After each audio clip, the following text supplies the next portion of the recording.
Oke, nanti it's another story juga. Ternyata pada saat itu tokoh-tokoh reformasi pada saat itu ya menurut saya mengkhianati reformasi. I'm very upset terus terang ketika periode kedua beliau terpilih dan merangkul Prabowo menjadi menterinya. Pragmatis juga ya kan, kita ingat Amin Rais pada saat itu mahmilkan Prabowo. Wah, ya kan di headline sebuah media massa.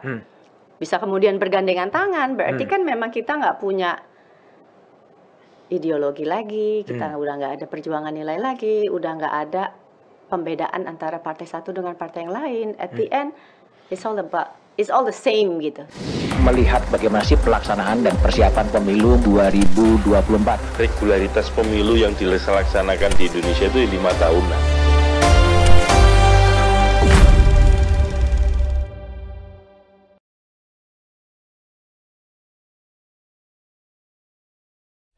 Oke, jumpa lagi di Back to BDM edisi The Candidate.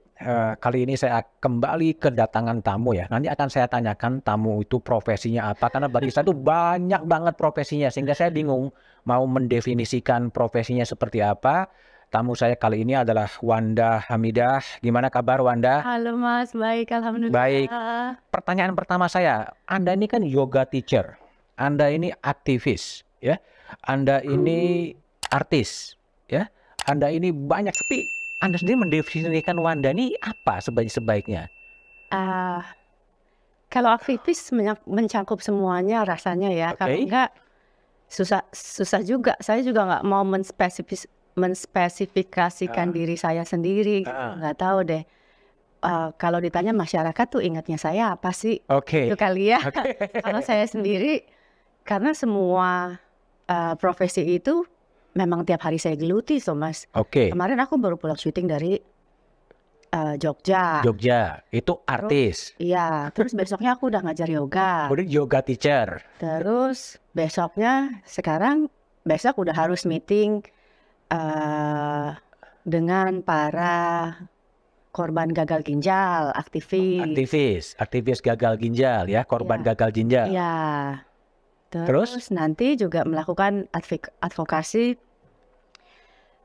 Saya juga lagi kumpul sama teman-teman korban ITE. Korban ITE, aktivis politik, aktivis sosial. Ya sosial. Terus ya belum kegiatan di partai. Nanti kalau saya mulai kampanye lagi. Jadi betul-betul multi talenta kan. Ada yoga teacher, ada sebagai artis, juga sebagai notaris. Iya, saya notaris semenjak udah lama sih, saya notaris dari 2006. 2006. Semuanya masih digeluti sampai sekarang. Oke, jadi begitu banyak tapi yang paling dijiwai profesi apa tuh kan? Semuanya dijiwai. Jadi aku tergantung gini. Masyarakat tuh apa sih yang melekat dalam diri saya? Jadi aku sih nggak keberatan mau dibilang artis, aku nggak keberatan. Dibilang politisi, aku nggak keberatan gitu. Cuma memang mungkin kebanyakan waktu saya mulai juga dari presenter, news anchor dulu juga gitu. Jadi pernah jadi wartawan juga kan selama 2 tahun di Metro TV. Entah apa yang melekat di dalam hati masyarakat gitu. Tapi biasanya ya kalau nggak artis ya politisi. Artis dan politisi ya. Saya saya start di politik in the early age ya, waktu reformasi kan 18 tahun. 18 tahun. Kan masuk partai politik. Jadi mungkin itu yang paling melekat juga. Sebagai politisi dan sebagai aktivis yang paling melekat selain profesi-profesi lain ya. Iya. Termasuk namanya kan mencuat di 98 ya. Iya. 98. Mungkin ini ada juga foto Wanda 98 ya. Bisa mungkin dimunculkan. Ya ini Wanda dengan baju merah gitu. Iya. Ingat di mana? Baju biru. Ya, Trisakti biru soalnya. Oke, Trisakti biru. Ini di peringatan tragedi Trisakti. Waktu peringatan tragedi Trisakti. Ya. Trisaktinya kan di tahun 98. Ini di tahun 1 tahun peringatannya. Tahun peringatannya. Ya. Anda waktu di Trisakti gimana peristiwa waktu terjadi penembakan itu? Wow, ya di depan mata aku. Peristiwa penembakan itu di depan mata. Di depan mata saya gitu, karena kalau dilihat sih memang Trisakti itu kan terjadi pada saat penembakan. Sebetulnya kita udah nggak menyangka akan ditembakin karena masa itu kan udah cair. udah cair sekali, udah duduk-duduk, udah itu pun ketika peristiwa penembakan saya tuh sudah melangkah kembali ke kampus. Oke.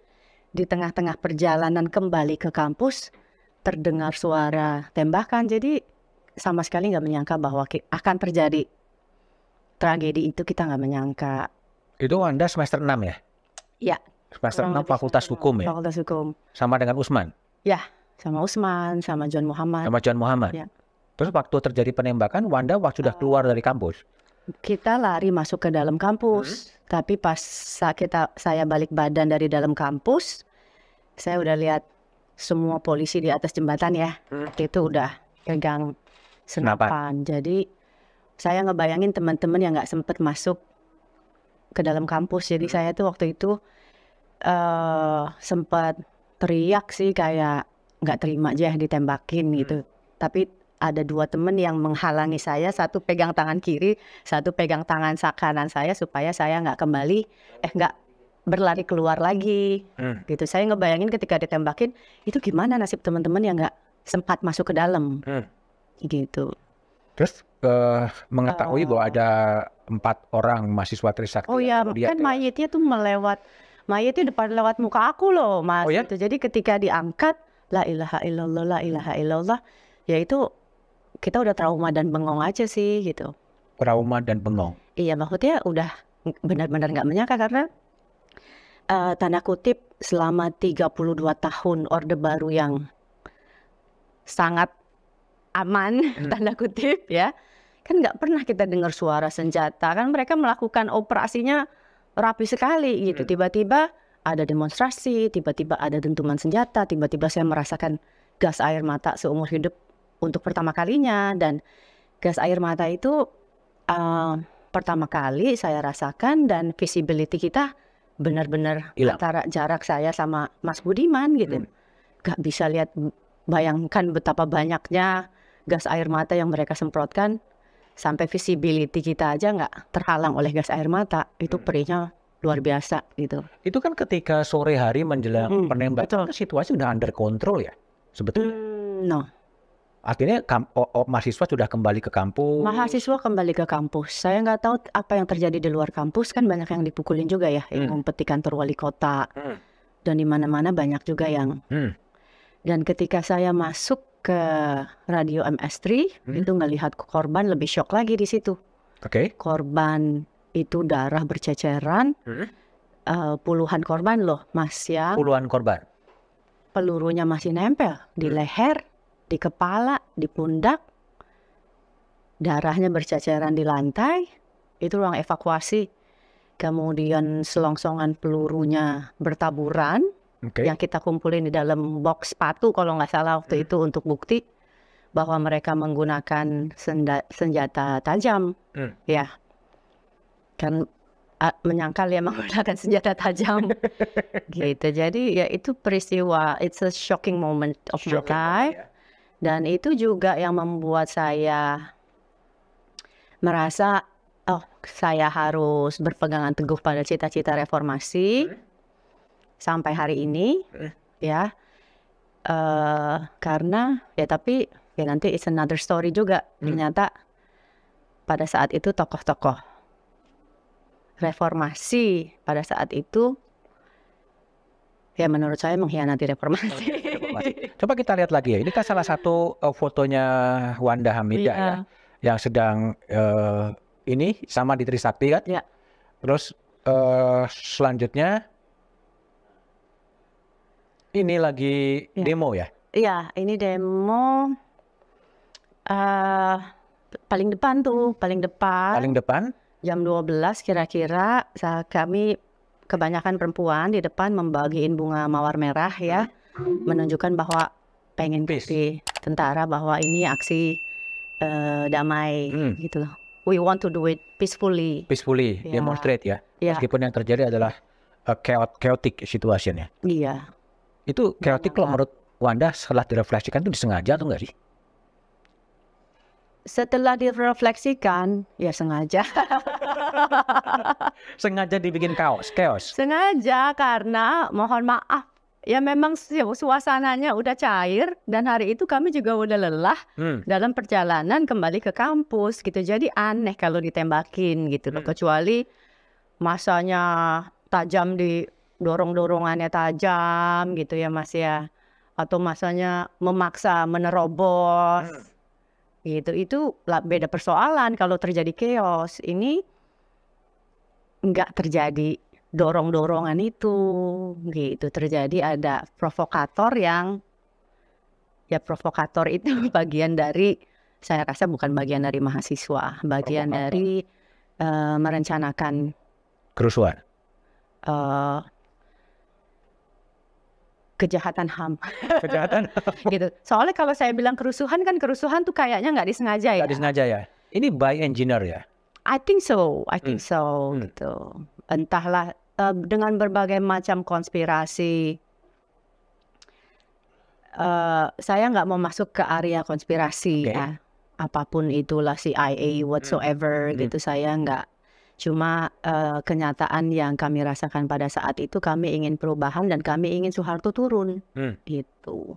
Oke, ini juga ada satu pernyataan dari Wanda ya, sebetulnya yang ada di Kompas kita. Yes. Ya. Sorry, bukan yang ini, yang depannya dulu. Ya ini kira-kira ginilah.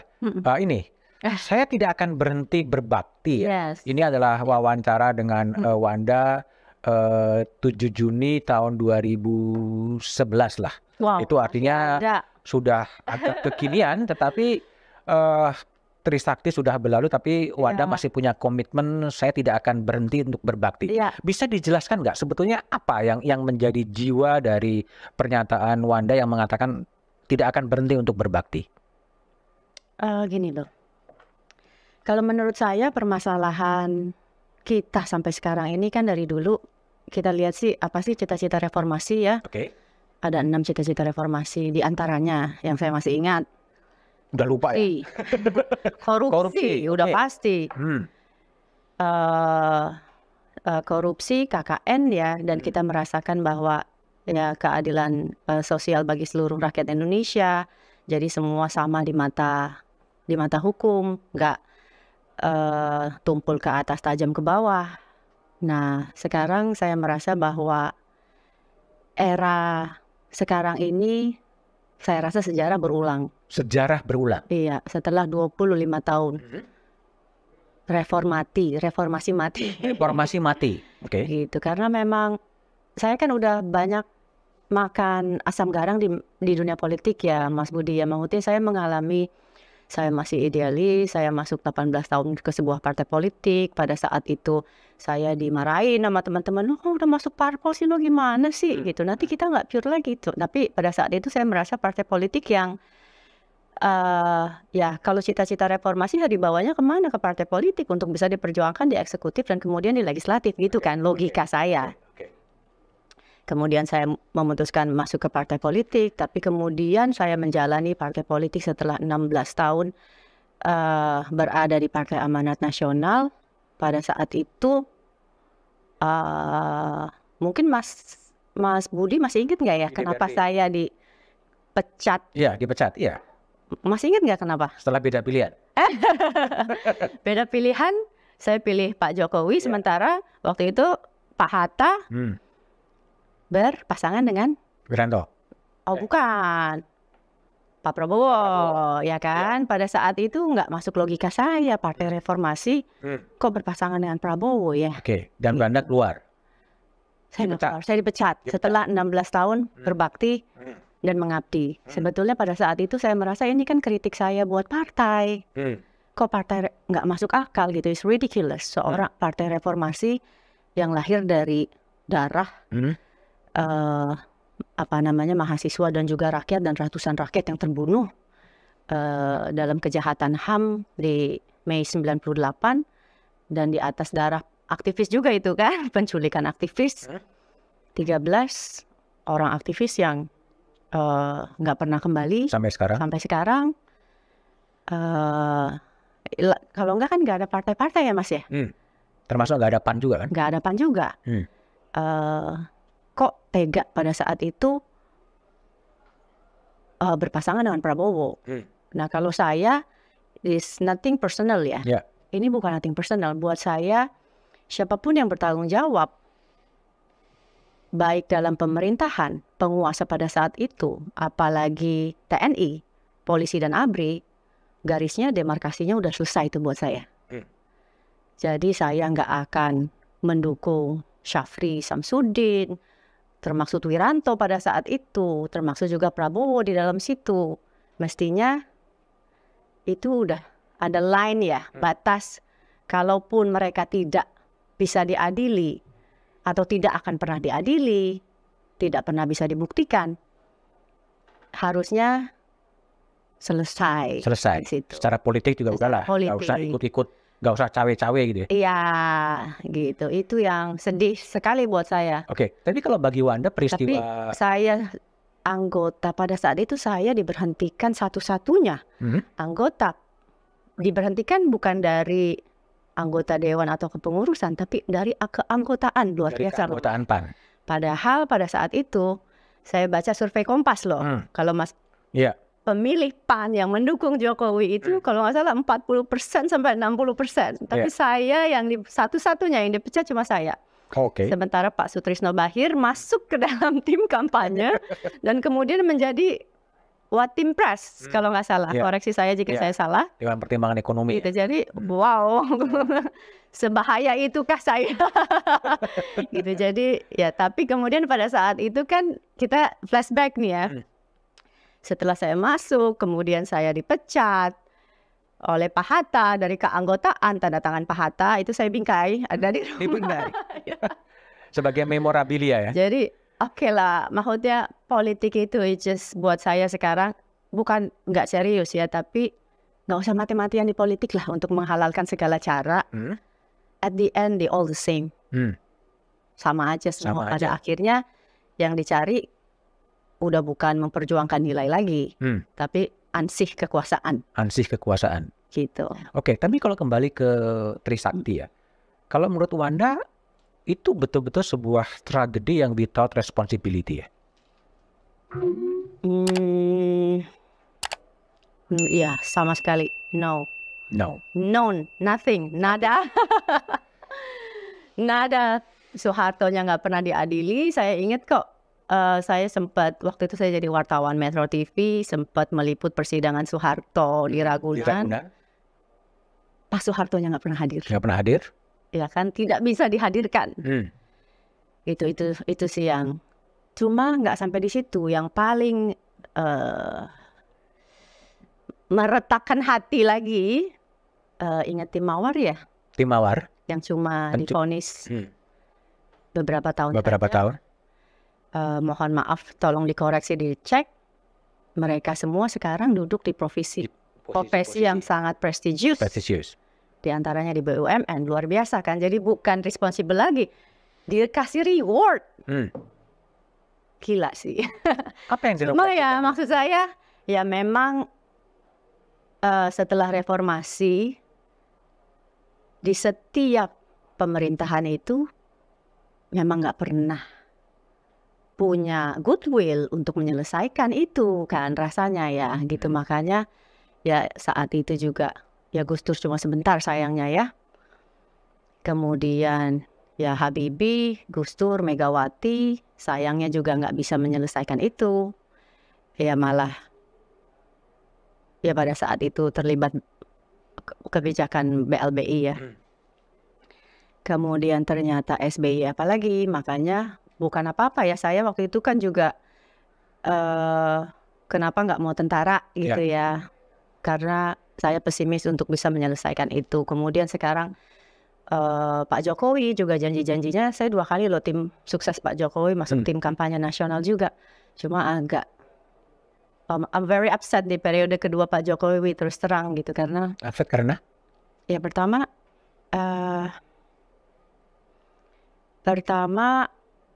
janji-janji Pak Jokowi untuk menyelesaikan peradilan kasus-kasus HAM ini gak ada yang belum memuaskan. Bukan belum memuaskan, enggak. Kalau buat saya sih nggak ada progresnya, nggak ada usaha ke arah itu. Tapi saya udah mulai I'm very upset terus terang ketika periode kedua beliau terpilih dan merangkul Prabowo menjadi menterinya. Nah itu udah, ya, wah gimana menyelesaikan kasus HAM kalau kemudian justru ya entahlah penilaian masyarakat apa, tapi kalau saya lihat kan perspektif saya, pasti saya menempatkan diri sebagai aktivis 98 pada saat itu. Ketika Anda mengambil atau merangkul orang-orang yang terlibat dalam tragedi Mei 98, penculikan aktivis dan lain-lain, ya pesimis lah Mas, bahwa beliau akan bisa menyelesaikan kasus-kasus HAM, nggak cuma Trisakti, tapi yang lain-lain. Yang masih menunggu berderet, menunggu ini kan, nggak ada penyelesaian sama sekali itu sih. Tapi kan ada pada faktanya kan juga banyak atau beberapa korban-korban penculikan yang kemudian bergabung dalam timnya Pak Prabowo juga kan? Well ya, it's not my problem. Tapi itu nggak merubah persepsi. Nggak merubah persepsi, Pak. Ya maksud saya, ya itulah ya Mas ya, kita namanya manusiawi ya silahkan aja, nggak membuat kemudian Anda menjadi bersih atau clean gitu, atau juga kemudian memberikan sumbangan kepada korban-korban, memberikan rumah kepada tempat tinggal kepada korban-korban Trisakti, terus apa kemudian itu membuat Anda bersih? Itu kan enggak ya. Like political laundering gitu ya. Ya enggak ya gitu. Maksud saya apa, ya kok mudah sekali gitu. Enggak, it's not the way it works ya. Oke. Salah satu tuntutan reformasi kan salah satu adalah penyelenggaraan negara yang bersih dari korupsi, kolusi, dan nepotisme. 25 tahun sejak reformasi sampai sekarang juga kondisinya menurut Anda sama. Cenderung kembali lagi. Ya jadi artinya gini loh Mas, aku ngelihat nih kalau, makanya aku nggak pernah, tadi kan kenapa profesiku banyak, aku nggak pernah mati-matian di politik. Nggak pernah mati-matian di politik. Merasa hidup matinya di politik. Kayaknya kalau nggak di politik, wah gue mati. I'm nothing without politik gitu. I'm still something without politik gitu. Jadi kalau saya dipecat, ya nggak apa-apa. Saya masih banyak kerjaan yang lain kok. Gitu, saya dikeluarkan nggak apa-apa, it's okay gitu. Karena saya itu politisi yang memang buat saya memperjuangkan nilai, bukan memperjuangkan partai politik. Ya, kalau Mas, kita flashback sedikit ya. Ketika setelah 98 saya masuk PAN, 10 tahun kemudian, saya menunggu 10 tahun loh untuk maju sebagai anggota DPRD DKI. Kemudian di situ ingat waktu itu Fauzi Bowo gubernurnya, dan pada saat itu PAN partai koalisi Fauzi Bowo. Tapi saya begitu kerasnya sama Fauzi Bowo. Mungkin kalau saat itu saya bukan siapa-siapa, saya udah dipecat oleh partai udah lama. Gitu, karena partai koalisi, tapi kemudian saya kritik keras pemerintahan Pak Fauzi Bowo, termaksud saya mencoba pada saat kasus Mbah Priuk yang menelan beberapa korban sipil, itu saya mengumpulkan tanda tangan untuk mengimpeach, meminta pertanggungjawaban gubernur pada saat itu. Ya tentu nggak berhasil ya, karena ternyata cuma segelintir orang yang berani menandatangani itu, diantaranya saya. Gitu, jadi kalau buat saya, walaupun partai misalnya perintahkan, Wanda, kita koalisi, jangan lakukan itu, gitu. Tapi buat saya, I'm working for my voters, bukan buat partai. Working for my voters ya. Iya dong, gitu. Dan voter saya ya rakyat yang terzalimi, rakyat yang lemah, gitu. Tapi ada ya dalam praktek semacam Wanda menjadi anggota DPRD, ya, bahwa kemudian ketum partainya mengatakan kita koalisi dong, jangan keras-keras. Ada juga? Enggak begitu. Tapi kemudian yang dilakukan adalah mulai dicopotin jabatan-jabatan politik saya. Jadi ketua fraksi dipindahin komisi. Mungkin kalau langsung memecat kan masyarakat, wah kenapa Wanda dipecat, salah apa dia gitu kan. Mungkin dipretelin jabatan. Tapi saya nggak apa-apa. Kalau buat saya nggak harus. Kalau saya berperan sebagai wakil rakyat, saya nggak harus di DPP, saya tidak harus jadi ketua fraksi, saya nggak harus jadi ketua komisi. Yang penting amanah rakyat ya, karena itu kan jabatan amanah. People vote for me, dan saya harus ketika ada kepentingan yang bertentangan antara partai politik, keputusan partai politik dan keputusan kepentingan rakyat, saya harus ada di pihak rakyat. Itu sering, beberapa kali pernah terjadi benturan antara aspirasi untuk working for my voters dengan instruction dari political party. Enggak, waktu di DPRD DKI sih tidak secara nggak dapat SP1, SP2 gitu, enggak sih.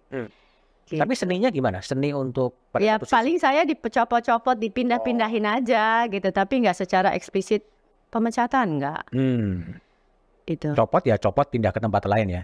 Iya. Pindah. Kan alasannya rotasi, gantian gitu. Nah, itu kan setelah dari PAN, kemudian di berapa tahun kemudian saya pindah ke Nasdem. Pindah ke Nasdem karena waktu itu kan Nasdem saya merasa warnanya waktu itu juga mendukung Pak Jokowi pada saat itu ya, at that time. Terus mereka berdiri pertama kali juga mendukung Ahok sebagai gubernur, dan pada saat itu inilah ya, senada dan seirama lah ya dengan perjuangan yang ingin saya lakukan gitu pada saat itu. Tapi kemudian it's kind of personal, it's a little personal. Mas Budiman ingat peristiwa yang baru-baru ini terjadi di bulan Oktober ketika rumah kami secara brutal digeruduk oleh ratusan preman. Sebelum itu digeruduk oleh ratusan preman di bulan November, di bulan Oktober diserbu oleh Satpol PP. Satpol PP kemudian itu udah membawa eskavator dan lain-lain. SK pengosongan. SK pengosongan itu kami dianggap tanpa eksekusi hakim loh. Tanpa pengadilan. Tanpa pengadilan loh. Yang itu terjadi tidak lama, tanggal 16 kalau nggak salah, tolong koreksi jika salah, 16 Oktober Anies selesai masa jabatannya, 14 Oktober dilakukan itu. Jadi 3 hari sebelum masa jabatan Anies selesai. Diruntut-runtut, ternyata pada saat itu ternyata petanya Anies Baswedan masuk mendapat dukungan pemuda Pancasila. Pancasila. Pemuda Pancasila dulu ya. Ini kan yang ingin mengambil rumah tinggal kami yang sekarang udah diambil. Ini kan tokoh ormas tersebut ya. Kemudian pada saat itu saya ngomong ke salah satu ketua, ini milik kami, gitu. Kan saya udah lihat petanya kan. Kemudian pada saat itu salah satu wakil ketua umum Nasdem, kok saya minta perlindungan dan pertolongan partai saya, malah ketika 1 menit bentrokan terjadi. Wanda keluar dari situ, itu punya saudara X. Wah, wakil ketua umum partai Nasdem. Sakit hati ya Mas ya. Gitu. Jadi, wow, kok Anda nggak melindungi kader, bukan yang salah loh ini. Yang benar loh. Sakit hati lah saya Mas ya. Diperlakukan ketika udah mengabdi beberapa tahun, diperlakukan seperti itu. Dan itu tercatat di CNN News, statement wakil ketua umum partai, kok wakil ketua umum bekerja buat ormas sejak kapan gitu ya. Wakil ketua umum membela ormas, bekerja buat ormas. Ya udah, ternyata rantainya ada kepentingan yang lebih besar yang harus dilindungi. Jadi ya kamu mungkin kader ece-ece nggak dianggap lah ya, gitu. Ya itu sih. Dari situ kemudian Wanda keluar dari Nasdem. Udah dizalimi gitu ya. Anda keluar atau di apa di? Nggak ada, dua-duanya saya nggak. It just came naturally aja. Oke. Menurut saya juga, saya bicara ke salah satu ketuanya juga mengadukan ini, they're just quiet aja. Jadi I think they cannot do and say anything ya. Karena ada kepentingan yang jauh lebih besar dari kepentingan saya. Oke.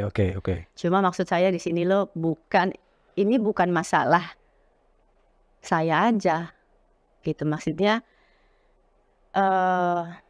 perebutan atau bukan perebutan lahan juga, ini rumah tinggal yang kami tempati, 7 kakak tempati dari tahun 58 loh Mas. Dan kami punya surat-surat resmi sampai sekarang bayar PBB 2023, gila nggak? Itu. Dan itu itu terjadi di Menteng, Jalan Citandui 2. Udah SHGB-nya, AJB-nya udah kami gugat 10 tahun yang lalu, cacat hukum, udah keputusan Mahkamah Agung cacat hukum. AJB itu menjadi landasan, SHGB saudara X, AJB yang cacat hukum ini secara logika, mungkin nggak? Iya. Saya notaris juga. No. Terus bikin AJB, nggak punya PBB, gimana tuh? Kalau saya bikin AJB, pasti saya minta lengkap tuh AJB-nya. Nggak ada 1 tahun pun yang terlewat. Kemudian SHGB-nya ternyata Jalan Ciasem 2. Rumah keluarga kami Citandui 2. Mungkin nggak SHGB salah? Iya. Oke. Jadi banyak keanehan yang kemudian buat saya itu adalah perampokan, penzaliman, tapi didukung oleh melibatkan ya Mas Budi bisa lihat melibatkan siapa, ada eksekutif di situ, ada legislatif di situ. Jadi dan buat saya ini bukan kalau saya yang seorang tokoh masyarakat, let's say dikenal orang, rumahnya di Menteng, bisa dizalimi dan dirampok, diintimidasi seperti Zionis. Lihat Zionis yang nggak usah jauh-jauh ke Palestina, di situ Zionisme, menurut saya aksi Zionisme. Mas Budi bayangin nggak rumah rakyat yang lain, yang di Sulawesi, yang di Kalimantan, yang nggak viral gitu, habis. Dan ini kan mafia tanah ini diakui oleh Menteri PPN, diakui Presiden sendiri, diakui Pak Mahfud sendiri bahwa ada dan di mana-mana, dan kasusnya mungkin ribuan bahkan jutaan, gitu. Itu dari situ kemudian Wanda memilih. Jadi ceritanya ya itu, masa why would I stay di partai yang sudah ikut menzalimi saya. Gitu. Dan itu kemudian dilamar Golkar atau gimana? Dilamar Golkar. Dilamar itu gimana ceritanya? Sebetulnya dilamar Golkar udah lama. Udah lama, oke. Cuma ya waktu itu kan komitmen saya kan masih di Nasdem ya, waktu itu ya, gitu. Nah setelah kejadian itu, ya udah kenapa enggak gitu. Akhirnya kenapa saya mau lagi kembali ke partai politik juga buat saya, dari awal saya kan udah di partai politik ya Mas lah. Dan sekarang partai politik ini udah nggak ada pembelahan ideologi juga buat saya, udah nggak ada nilai juga. Ya kan, partai reformasi aja bisa. Pragmatis ya kan, kita ingat Amin Rais pada saat itu mahmilkan Prabowo, wah ya kan, di headline sebuah media massa.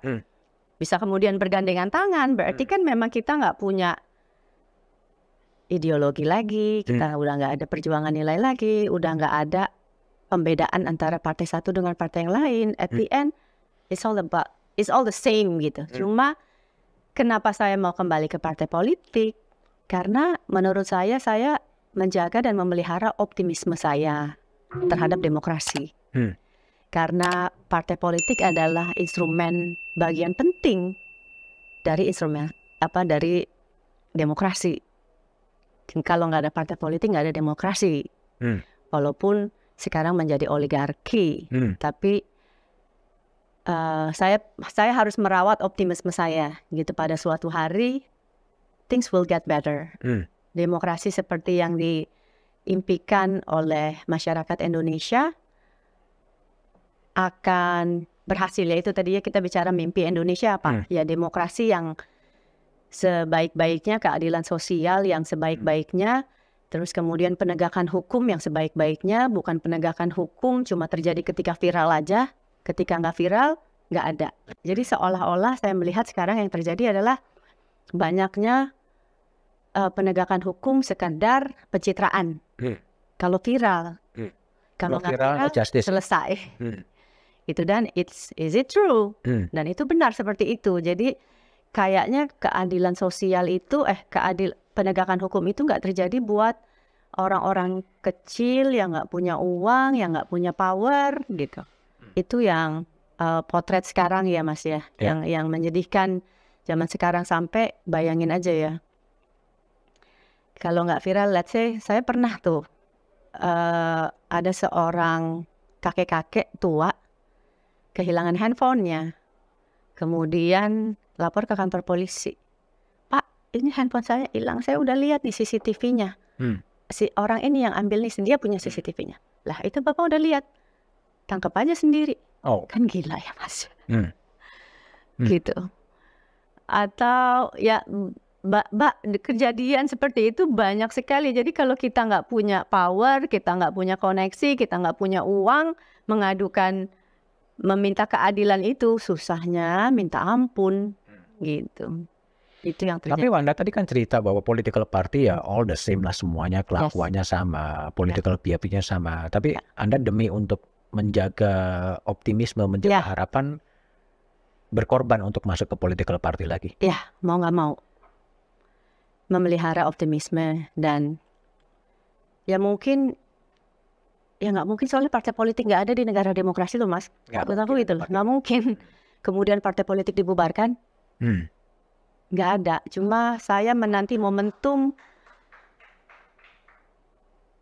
orang yang tepat yang bisa dilahirkan secara tidak berdasarkan oligarki, tidak berdasarkan anaknya siapa, ya nepotisme, tidak berdasarkan money politics. Itu yang benar-benar lahir dari bawah. Oke. Tidak ada demokrasi tanpa partai politik. Tapi juga banyak kritik terhadap partai politik itu sendiri. Ya harus dikritik. Harus dikritik. Harus dikritik. Karena memang benar. Karena memang benar kalau lihat perkataannya Bambang Pacul yang berkuasa ini ketua partai. Gitu. Memang betul. Oh ya, come on. Ya kan semua. Itu kan diperlihatkan terus, gitu kan? Diperlihatkan terus, kita nonton terus, kita lihat di koran, kita lihat di TV, itu kan diperlihatkan oleh para ketua umum kita, ya kan? Lalu kalau konstruksinya adalah bahwa partai politik mestinya, idealnya para anggota DPR ini berani berbicara. Cuma sekarang ini kan, yaitu instruksi partai gitu kan? Ya itu dia yang saya mencoba lawan gitu. Makanya mungkin orang-orang seperti saya ini nggak laku di partai politik. Atau ketika kemudian berhasil ya nasibnya sama, dipecat lagi gitu. Atau dipindahin lagi, nggak dikasih jabatan gitu. Tapi nggak apa-apa, kalau buat saya perjuangan nilai Mas aku. Gitu, jadi mau dipecat, mau dipindahin, mau di apa, udah it doesn't bother me anymore gitu. Karena kalau nggak di politik, saya punya kegiatan lain kok.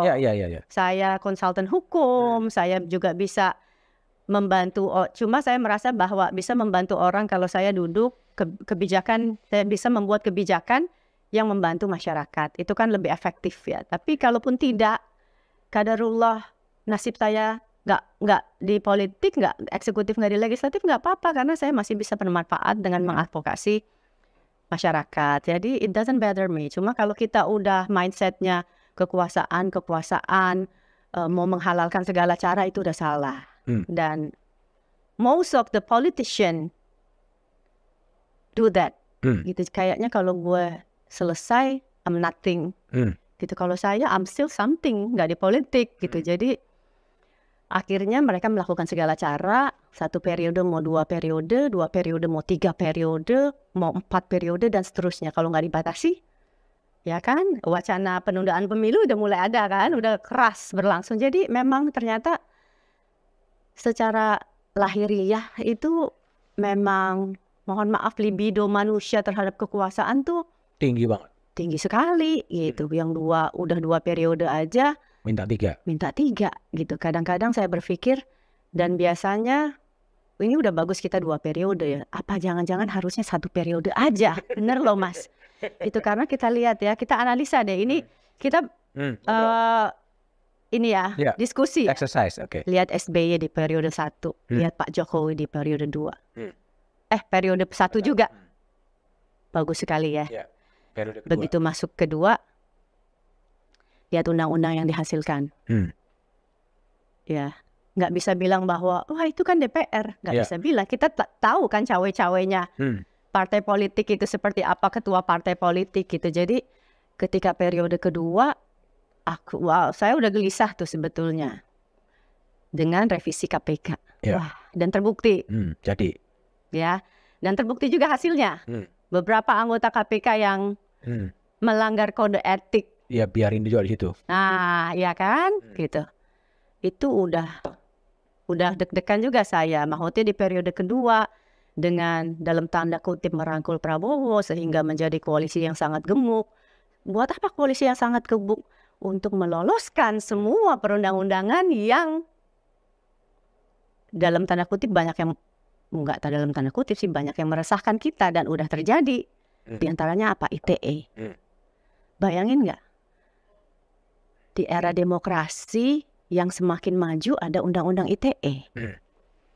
Yang saya bergabung dengan korban ITE, Mas. Itu ratusan, mungkin ribuan orang. Yang anak SMP kemarin terakhir ya. Kok kita nggak bisa mengkoreksi bupati lagi? Kenapa kita nggak bisa mengkoreksi wali kota? Kenapa kita nggak bisa mengkoreksi presiden lagi? Padahal di negara yang demokrasinya semakin maju, kritik terhadap pejabat negara itu dilindungi oleh impunitas. Anda banyak mengkritik situasi kontemporer sekarang ya. Memang masih sangat berjiwa aktivis itu. Saya membayangkan nanti berada di Golkar juga Anda nggak konflik batin lagi itu. Pasti. Pasti, makanya saya udah banyak asam garam, jadi saya udah siap mental. Iya, jadi kalau suatu saat misalnya gini loh, misalnya oke, kita ketok palu undang-undang RUU Cipta Kerja, setuju semua, instruksi gitu kan. Gitu pokoknya. Mohon maaf ketua, saya Wanda Hamidah menolak misalnya. Supaya masyarakat harus tahu saya menolak loh. Voting recordnya jelas ya. Voting recordnya jelas. Itu nggak apa-apa. Kemudian saya dihukum partai politik, dipanggil ketua umum dan suruh dipecat ya. Ya sudah. Saya udah tahu resikonya. Kan udah sering. Jadi tetap menjadi dalam tanda petik, dalam arti positif menjadi menyuarakan voters ya. Iya dong. Bahkan tapi bisa dikonstruksikan menjadi anak nakal di partai politik. Iya nggak apa-apa. Anak nakal demi kebaikan ya. Demi kebaikan, iya. Kalau saya masuk DPRD kemarin itu saya pasti akan tolak keras ITE itu. Udah para aktivis itu kan udah khawatir dan terjadi. Anak SMP di penjara, mautnya dijadikan tersangka. Seorang dosen yang mengkritik perekrutan di universitasnya jadi tersangka. Seorang bahkan kita nggak bisa mengkritisi suatu produk lagi. Saya pakai produk ini, muka saya gatal-gatal, jadi tersangka. Kok nggak dilindungi undang-undang konsumen? Kan gila Mas. Saya bilang, itu bohongan loh. Acara itu ternyata kemarin ya. Iya. Saya sempat di ITE. Yang sempat viral bahwa saya mengatakan, itu bukan Paris Fashion Week loh. Is that insane gitu? Saya jadi mau ditersangkakan dengan ITE. Jadi kita udah nggak bisa mengkritik lagi. Kita udah nggak bisa mengatakan yang benar lagi, Mas. Kan kemunduran total ya. Buat demokrasi ya. Tapi gini juga Wanda, banyak juga caleg-caleg yang kemudian dari aktivis-aktivis ya ketika masuk ke DPR, ketika masuk ke political party, kemudian juga menjadi dalam tanda petik jadi jinak sebetulnya. Is there problem? Balik lagi. It's not. Selama itu bukan saya, ya saya nggak. Jadi orang kan akan menilai ya, Mas ya, gitu. Konsistensi. Gini loh, kita tuh dinilai dari apa sih? Konsistensi kita kan? Dalam bekerja kan, dulu aktivis demokrasi, ya kan sekarang undang-undang ITE orang nggak bersalah ditangkepin diam aja, konyol. What's wrong? Hah? Ya udah, keenakan, mungkin keenakan, kemudian haus kekuasaan, mau terus bertahan, mau terus menjabat, mau terus banyak motivasi yang pasti sifatnya material dan kekuasaan ya. Jadi Wanda memang tetap akan menjadi aktivis juga di parlemen dan akan meneriakkan apa yang seharusnya diteriakkan. Yes, insya Allah. Meskipun itu resikonya adalah benturan dengan kebijakan-kebijakan partai. Iya, itu yang saya lakukan dan insya Allah akan terus saya lakukan. Nyaleknya di mana? Di dapil mana? Jakarta Selatan, Pusat Luar Negeri. Oh, Jakarta 2 ya? Iya. DKI 2 ya? Kalau belum berubah ya. Nggak tahu juga nih. Apapun, anything can happen ya. Tiba-tiba namanya nggak ada, tiba-tiba dipindahin dapil lain, I don't know. Tapi sampai sekarang adalah DKI 2. Yes. Jakarta Selatan, Luar Negeri, dan Timur ya? Basis. Dan apa yang dipersiapkan untuk menjadi caleg? Ada persiapan-persiapan khusus gitu bagaimana? Nggak ada sih. Gitu. Saya merasa bahwa masyarakat Jakarta kan masyarakat yang well educated juga ya, maksudnya menengah mostly gitu ya, maksudnya kita tahu bagaimana di Jakarta sekolah semua udah gratis, jadi bisa berpikir lebih objektif gitu ya terhadap permasalahan yang dihadapi oleh Jakarta sendiri gitu. Jadi ya itu aja sih. Selanjutnya saya rasa kalau ke masyarakat ya advokasi yang setiap hari saya lakukan, nggak ada nothing changing maksudnya tanpa menjadi anggota legislatif pun saya sudah melakukan advokasi itu. Kemudian saya melakukan berbagai kegiatan sosial, udah jalan semuanya gitu. Jadi mungkin ya nanti intensitasnya mungkin ditambah gitu. Jadi ya saya merasa saya sudah melakukan pekerjaan rumah sebelum pemilihan. It should be easier for me, but I don't know. Lebih udah diketahui masyarakat ya. Iya gitu. Nggak cuma diketahui secara popularitas, tapi juga diketahui. Semoga ya saya melakukan apa yang saya bisa lakukan untuk membela mereka yang lemah. Tapi ngomong-ngomong yang ngajak Wanda atau yang mengajak Wanda untuk masuk Golkar siapa sih? Salah satu pimpinan DPP Partai Golkar. Dan langsung diberikan posisi sebagai DKI 2 itu dapilnya. Iya, enggak sih waktu itu saya yang mau. Oh memang di situ. Iya, gitu maksudnya saya merasa bahwa DKI 2 nih basis aku karena saya lahir besar di Jakarta Pusat. Jakarta Pusat. Setelah menikah saya pindah ke Jakarta Selatan. Saya lahir besar di Batu Ceper, daerah kota. Ibu saya orang Betawi. SD di situ, SMP 1 Cikini. Yaitu rumah keluarga kami di Menteng, yaitu Citandui 2. Dari saya kecil dari SMP 1 jalan ke Citandui 2, Raden Saleh, gitu. Rumah keluarga semua di situ. Jadi lahir besar di Jakarta Pusat. Saya ingin juga lebih tadi Wanda kan mengatakan I working for my voters gitu kan. Tapi pada sisi lain kan sebagai member of parliament dia akan disiplin kepada chairman, kepada ketua. Gimana Anda akan mencoba? Artinya gini loh, sebetulnya waktu di partai itu kan kalau saya dalam pengurusan, saya punya akses untuk menghadiri rapat-rapat dan kemudian menyuarakan pemikiran, ya. ITE nih, tolong dong kita gimana ini misalnya ya, gimana suara Partai Golkar seperti apa, Undang-Undang Cipta Kerja suara Partai Golkar, maksudnya saya punya akses untuk berdiskusi ya, entah itu kalau saya kalah dalam diskusi ya itu kan musyawarah mufakat ya. Kemudian kalau enggak ya mau nggak mau voting. Itu kan mekanisme demokrasi. Kalau saya kalah ya saya terima, paling enggak saya sudah memperjuangkan itu gitu. Tapi dalam konteks untuk menyeimbangkan antara ketum, bos, karena dianggap sebagai anggota DPR adalah Korea gitu kan. Kalau menurut Mbak Manu kan Korea, tergantung pada bos. Dan Wanda yang berjiwa sangat aktivis nih pasti akan ada ketegangan-ketegangan di sana kan, kalau memang aspirasi dari partai dan aspirasi dari voters berbeda.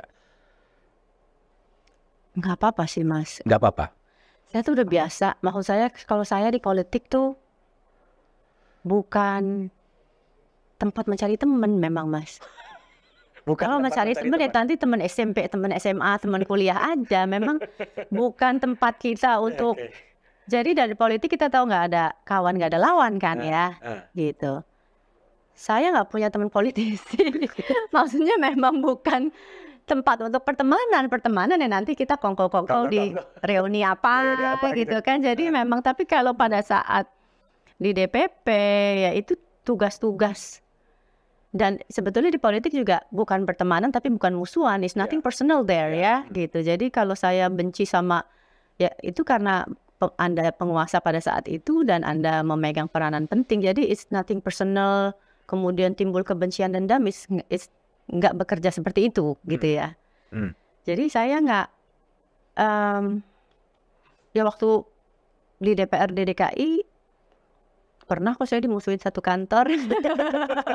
Jadi memang kan karena saya ngelaporin amplop ke KPK, terus siapa yang ngelaporin Wanda, dimusuhin, wah inilah itulah gitu. Jadi ya nggak apa-apa, it's okay. Dalam sistem yang seperti itu ya, dalam sistem yang kalau semuanya dilaporkan dan lain sebagainya kan pasti tadi menjadi. Bukan berarti saya nggak punya toleransi, ada mah. Ada ya, tetap. Di politik toleransi harus ya. Tinggi, tetapi tingginya yang nggak segini, nggak full, ya cukup segini. Bukan berarti saya nggak punya toleransi, punya toleransi. Jadi waktu itu, ya kalau ada apa-apa teman-teman gitu ya, saya tutup mata tutup telinga deh. It's not my problem gitu. Saya nggak mau masuk ke area yang lebih private, yang dilakukan oleh orang lain ya, gitu. Jadi itu kan toleransi mah. Iya dong, ya kan. Kemudian tapi ketika saya melakukan sesuatu ya tolong dihargai juga, itu aja sih. Tapi Wanda punya nggak resep untuk menjalin komunikasi dengan konstituennya nanti? Akan gimana dikerjakan?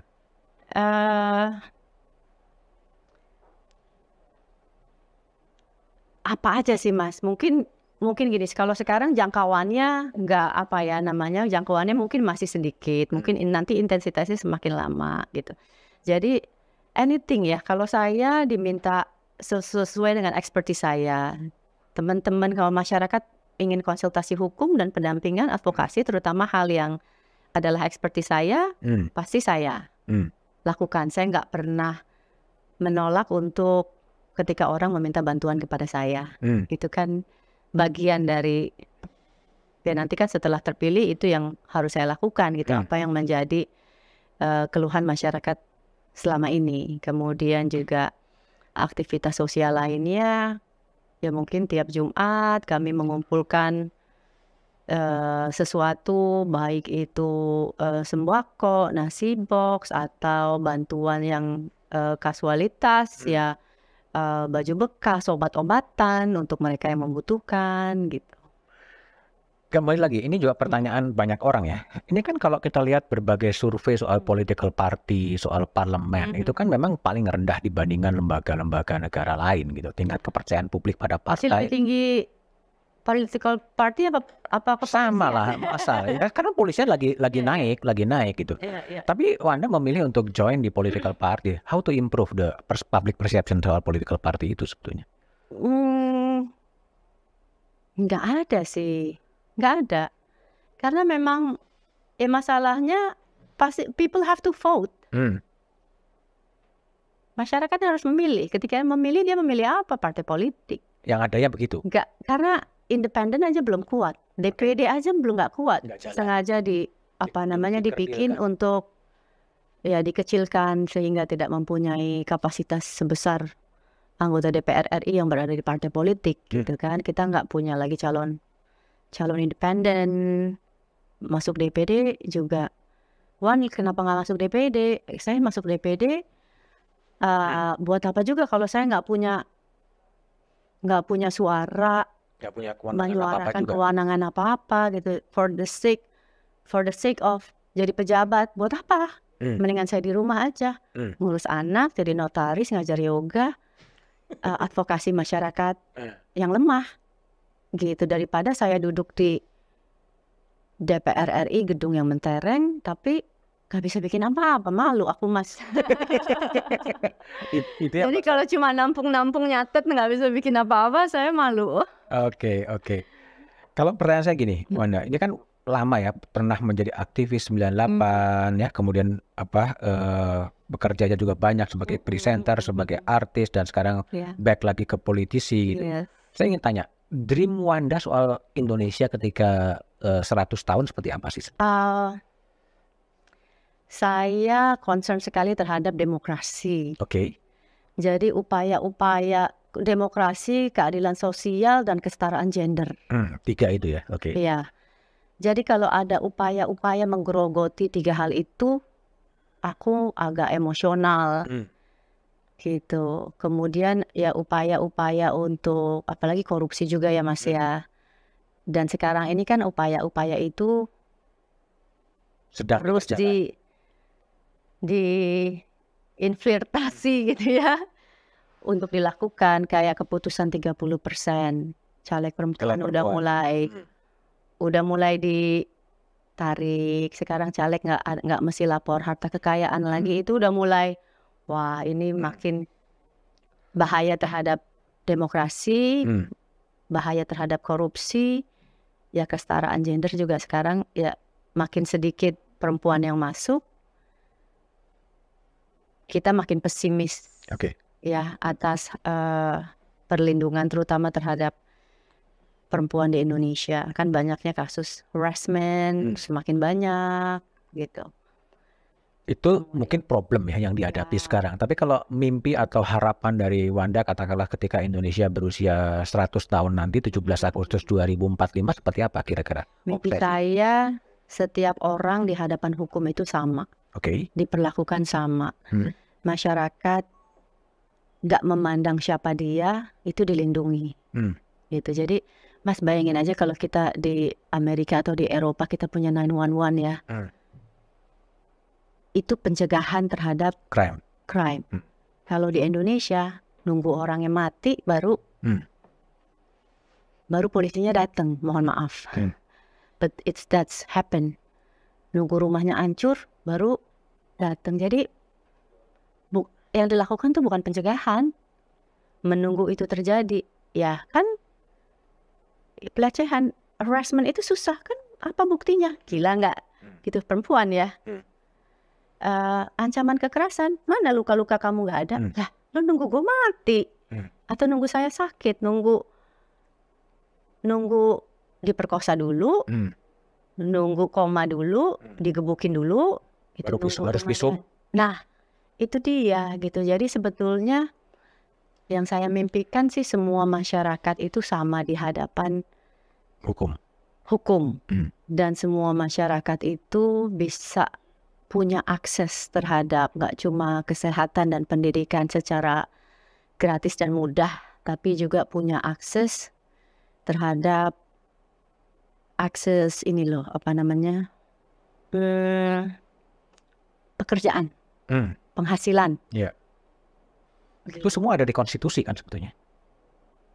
Akses terhadap pekerjaan, akses terhadap keadilan, akses terhadap hukum. Iya, sama lah pasal 34 kan, fakir miskin dan yatim piatu dibelah. Tapi pada kenyataannya apa? Kita lihat di lampu merah Sudirman, anak-anak kecil yang ngamen, yang bayi-bayi, aku suka sedih dan nggak tega tuh, anak baru berapa bulan di tengah terik matahari, itu mesti orang tuanya ditangkap, mohon maaf ya. Itu penyiksaan terhadap anak loh. Anak bayi ditaruh berjam-jam di bawah terik matahari yang sangat panas.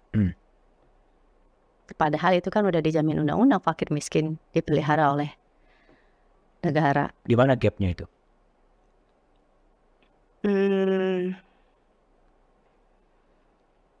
Ya semuanya sih, nggak bisa bicara satu hal. Iya, maksudnya kita harus punya sebetulnya integritas, trust pelayanan publik itu yang utama. Jadi Gitu. konstitusi ya, teks. Jadi APBN dan APBD kita yang banyak membayar para birokrat ini, tapi pelayanan publiknya nggak sesuai dengan apa yang diharapkan oleh masyarakat. Ketika gini loh, apa yang diharapkan oleh masyarakat tuh ketika mereka mendapatkan ketidakadilan, mereka dilindungi oleh polisi. Ketika mereka lapar, dilindungi, ada Pak RT, Pak Lurah untuk lebih tanggap menanggapi. Ada dinas sosial di situ. Kemudian ketika mereka nggak bisa sekolah, ada dinas apa gitu. Jadi mestinya yang proaktif bukan masyarakatnya. You should look around area sekitar kamu gitu kan. Wali kotanya bertanggung jawab, bupatinya bertanggung jawab, dari lurahnya bertanggung jawab. Kan itu enak ya, semuanya fungsi itu semuanya berjalan. Nah sekarang saya nggak yakin itu berjalan. Terus itu juga nyakitin Mas ketika kita advokasi BPOM ya. Kan Kompas pasti meliput itu juga tuh. 300 anak gagal ginjal meninggal, 200 anak meninggal dan sisanya lumpuh, nggak bisa kembali sempurna loh Mas.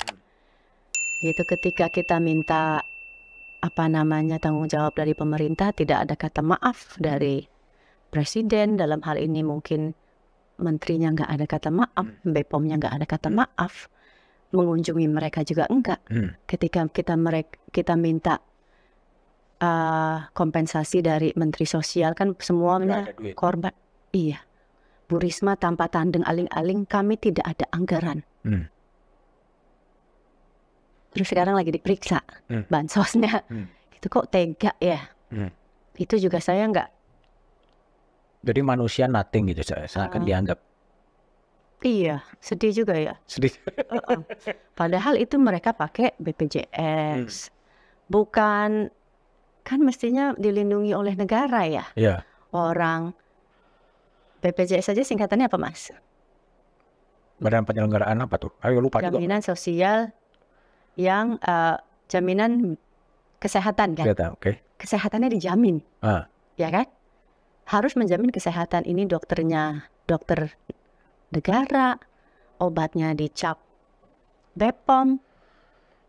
Bayangin perasaan ibu yang nyuapin, yang menganggap itu semuanya udah dilindungi oleh negara, anaknya meninggal. Terus yang yang memberikan jaminan itu nggak bertanggung jawab, bahkan nggak malu-malu untuk menolak bahwa kami nggak punya anggaran. Ya itu sedih sih. Oke.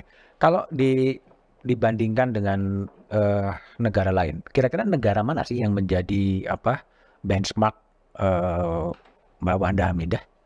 Ya, yuk, kira-kira negara seperti itulah yang diidolakan atau yang dicita-citakan. Finlandia, Finlandia, Norwegia, Scandinavian country. Scandinavian is a good, the democracy is really good ya. Mereka punya dan welfare state ya. Yes, mereka punya impunitas terhadap